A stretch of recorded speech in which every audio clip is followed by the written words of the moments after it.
ನನ್ನನ್ನ ಕಳಿಸಿದ್ದು ಯಾರು? ಇಲ್ಲಿ ಪಕ್ಕದ ಮನೆಯವರು. ಪಕ್ಕದ ಮನೆಯವರ? ಹಾ. ಓಹೋ. ಅಲ್ಲ, ಈ ಕಾಡಿಗೆ ನನ್ನ ಕಳಿಸುವುದ ಯಾಕೆ ಕಳಿಸಿದ್ದು? ಇಲ್ಲೇ ಪಕ್ಕದ ಮನೆ ಉಂಟಲ್ಲ, ಏನಾದ್ರು ಕಟ್ಟಿಗೆ ಏನಾದ್ರು ಕೊಂಡು ಅಂತ ಕೆಲಸ ಕಾಡಿಗೆ ಬರುದಲ್ಲ ಹಾಗೆ. ನಾನು ಕಾಡಿಗೆ ಬಂದದ್ದು ಉದ್ದೇಶ ಬೇರೆ. ಏನು? ನನಗೆ ಒಂದು ಮದುವೆ ಆಗ್ಲಿಲ್ಲ. ಮತ್ತೆ ಎಲ್ಲರಿಗೆ ಹತ್ತಾಗ್ತದೆ. ಅಲ್ಲ, ನನಗೆ ಆಗ್ಲಿಲ್ಲ ಅಂತ.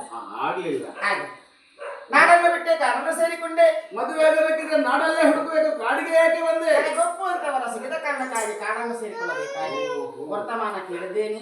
ಅಯೋಧ್ಯಧಿಪತಿಯಾದಂತಹ ದಶರಥ ಭೂಪತಿಯ ಮಗ ರಾಮನಿದ್ದಾನೆ, ಅವನಲ್ಲಿಗೆ ಹೋದ್ರೆ ಮದುವೆ ಆಗುತ್ತಾನೆ. ರಾಮ ಅಲ್ಲಿದ್ದಾನೆ? ಇಲ್ಲೇ ಇದ್ದೇನೆ ಪಕ್ಕದ ಮನೆಯಲ್ಲಿ. ಹೌದು. ಆದ್ರೆ ಹೋಗಿ ಕೇಳಿಕೊಂಡೆ. ಒಳ್ಳೆ ಅಂದ, ಒಳ್ಳೆ ಅಂದ. ಆಗುದಿಲ್ಲ. ಒಂದೇ ಹೆಂಡತಿ ಅಂತೆ. ಏಕಪತ್ನಿ ವ್ರತ. ಹಾಗಾದ್ರೆ ಬಂದದ್ದು ವ್ಯರ್ಥವಾಯ್ತಲ್ಲ. ನಿನ್ನಲ್ಲಿಗೆ ಕಳಿಸಿದ್ದಾನೆ. ಹಿಂದೆ ಮುಂದೆ ನೋಡಬೇಡ. ನಿನ್ನನ್ನು ಕಂಡಾಗ ತಡೆಯಲಿಕ್ಕೆ ಆಗೋದಿಲ್ಲ. ಒಮ್ಮೆ ಬೇಗ ನನ್ನ ಮದುವೆ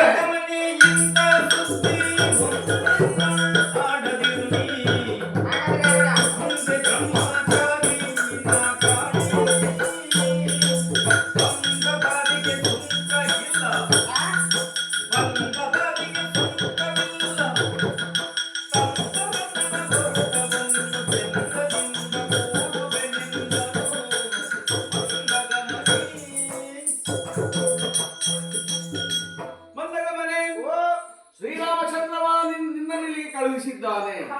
ಇದನ್ನು ಮದುವೆ ಆಗಬೇಕು. ಒಂದು ವೇಳೆ ಶ್ರೀರಾಮಚಂದ್ರ ಹೇಳಿದ್ದೇ ಹೌದು ಅಂತ ಆದ್ರೆ ಚಾಚು ತಪ್ಪದೆ ಅದನ್ನು ಪಾಲಿಸುವುದಕ್ಕೆ ಈ ಲಕ್ಷ್ಮಣ ಸದಾ ಸಿದ್ಧನಾಗಿರುತ್ತಾನೆ. ಆದರೆ ನನಗೆ ವಿಶ್ವಾಸ ಬರುವುದಿಲ್ಲ. ರಾಮ ಹೇಳಿದ್ದಾರೆ ಎನ್ನುವುದಕ್ಕೊಂದು ಸಾಕ್ಷಿ ಬೇಕಲ್ಲ. ಸಾಕ್ಷಿ ಒಂದು ಬೇಕು. ಆಧಾರ ಇಲ್ಲದೆ ಏನು ಮಾಡ್ಲಿಕ್ಕೆ ಆಗುದಿಲ್ಲ. ಈಗ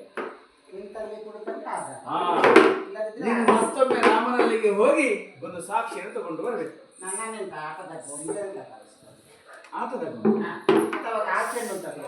ಯಾಕೆ? ಅವನಲ್ಲಿಗೆ ಹೋದ್ರೆ ಈ ಕಡೆಗೆ ದೂರುದು, ನಿನ್ನಲ್ಲಿಗೆ ಬಂದ್ರೆ ಆಚೆ ಹೋಗುದು.